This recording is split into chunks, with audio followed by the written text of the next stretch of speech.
अस्सलामुअलैकुम दोस्तों, आज मैं आपको सुनाऊंगा जी पंजाबी ज़बान के लाजवाल मुहावरे। ਤੇ ਅੱਜ ਤੁਹਾਨੂੰ ਅਸੀਂ ਇਹਨਾਂ ਮੁਹਾਵਰਿਆਂ ਦੇ ਬਾਰੇ ਸੁਣਾਵਾਂਗੇ ਤੇ ਤੁਸੀਂ ਇਹਨਾਂ ਮੁਹਾਵਰਿਆਂ ਨੂੰ ਆਪਣੀ ਜ਼ਿੰਦਗੀ 'ਚ ਲਾ ਕੇ ਖੁਸ਼ੀ ਹਾਸਲ ਕਰ ਸਕੋਗੇ। ਤੇ ਜੀ ਬਿਨਾਂ ਟਾਈਮ ਵੇਸਟ ਕੀਤੇ ਚੱਲਦੇ ਹਾਂ ਜੀ ਆਪਾਂ ਆਪਣੀ ਵੀਡੀਓ ਦੀ ਤਰਫ। ਤੇ ਜੀ ਅੱਜ ਦੀ ਆਪਣਾ ਸਭ ਤੋਂ ਪਹਿਲਾ ਮੁਹਾਵਰਾ ਹੈ ਜੀ ਵਿਹਲੀ ਰੰਨ ਪ੍ਰਾਹੁਣਿਆਂ ਜੋਗੀ। ਇਹ ਹੈ ਜੀ ਵਿਹਲੀ ਰੰਨ ਪ੍ਰਾਹੁਣਿਆਂ ਜੋਗੀ। ਇਸ ਤੋਂ ਬਾਅਦ ਜੀ ਦੂਸਰਾ ਮੁਹਾਵਰਾ ਹੈ ਢਿੱਡ ਭਰ ਗਿਆ ਪਰ ਅੱਖਾਂ ਨਾ ਭਰੀਆਂ। ਇਸ ਤੋਂ ਬਾਅਦ ਜੀ ਤੁਹਾਨੂੰ ਤੀਸਰਾ ਮੁਹਾਵਰਾ ਸੁਣਾਉਣਾ, ਪੰਜਾਬੀ ਦਾ ਲਾਜਵਾਬ ਮੁਹਾਵਰਾ ਜਿਹੜਾ ਵਾ, ਸ਼ੇਰ ਸਾਰੀਆਂ ਨੂੰ ਖਾਵੇ ਪਰ ਸ਼ੇਰ ਨੂੰ ਕੋਈ ਨਾ ਖਾਵੇ। ਸ਼ੇਰ ਸਾਰੀਆਂ ਨੂੰ ਖਾਵੇ ਪਰ ਸ਼ੇਰ ਨੂੰ ਕੋਈ ਨਾ ਖਾਵੇ। ਤੇ ਚੌਥਾ ਵੱਡਾ ਲਾਜਵਾਬ ਮੁਹਾਵਰਾ ਜਿਹੜਾ ਵਾ ਉਹ ਹੈ ਜੀ ਮਾਂ ਨੀ ਮਾਂ ਮੈਂ ਰਹਿ ਨਾ ਸਕਾਂ। ਇਸ ਤੋਂ ਬਾਅਦ ਪੰਜਵਾਂ ਵਾ ਜੀ ਆਪਣੇ ਕੋਲ ਨਾ ਨੀਤੀ ਨਾ ਕਜ਼ਾ ਕੀਤੀ। ਛੇਵਾਂ ਵਾ ਜੀ ਰਾਹ ਪਿਆ ਜਾਣੇ ਜਾਂ ਵਾਹ ਪਿਆ ਜਾਣੇ।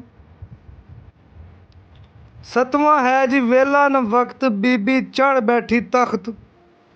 ਸੱਤਵਾਂ ਜੀ ਵੇਲਾ ਨ ਵਕਤ ਬੀਬੀ ਚੜ੍ਹ ਬੈਠੀ ਤਖਤ। ਤੇ ਅੱਠਵਾਂ ਆਪਣੇ ਕੋਲ ਹੈ ਕੌਣੀਆਂ ਨੂੰ।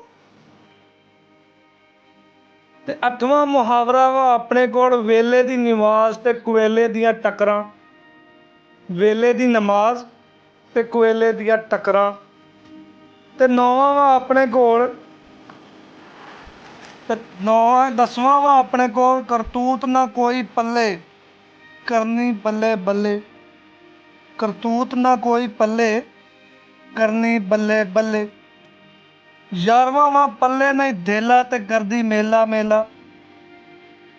ਪੱਲੇ ਨਹੀਂ ਦੇਲਾ ਤੇ ਕਰਦੀ ਮੇਲਾ ਮੇਲਾ।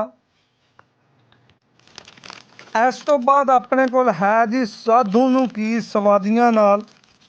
ਸਾਧੂ ਨੂੰ ਕੀ ਸਵਾਦੀਆਂ ਨਾਲ। ਇਸ ਤੋਂ ਬਾਅਦ ਇੱਕ ਹੋਰ ਤੁਹਾਨੂੰ ਸੁਣਾਉਂਦੇ ਹਾਂ ਜਿਹੜਾ ਸਭ ਤੋਂ ਜ਼ਿਆਦਾ ਮਸ਼ਹੂਰ ਪੰਜਾਬੀਆਂ ਵਿੱਚ ਹੈ ਵਾ, ਕਾਵਾਂ ਦੀ ਟੋਲੀ ਤੇ ਇੱਕੋ ਹੀ ਬੋਲੀ। ਕਾਵਾਂ ਦੀ ਟੋਲੀ ਇੱਕੋ ਹੀ ਬੋਲੀ। ਇਸ ਤੋਂ ਬਾਅਦ ਹੈਗਾ ਵਾ ਗੰਨਾ ਨਹੀਂ ਬੂਟਾ ਹੀ ਮਾਰਿਆ। ਗੰਨਾ ਹੀ ਨਹੀਂ ਬੂਟਾ ਹੀ ਮਾਰਿਆ। ਤੇ ਇਸ ਤੋਂ ਬਾਅਦ ਜੀ ਆਪਣੇ ਕੋਲ ਆਖਰੀ ਹੈ ਵਾ ਜਿਹੜਾ ਹੈ ਜੀ ਸਭ ਤੋਂ ਜ਼ਿਆਦਾ ਬੋਲਿਆ ਜਾਂਦਾ, ਕੱਲ੍ਹ ਦੀ ਕੋਟ ਕਿਰਲੀ ਤੇ ਸ਼ਤੀਰਾਂ ਨੂੰ ਜੱਫੇ।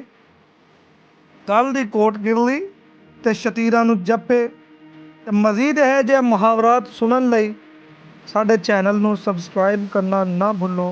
तो मिलेंगे एक नई वीडियो के साथ। उम्मीद करते हैं कि आप सब तब तक खैरियत से रहेंगे। ओके, खुदा हाफिज़।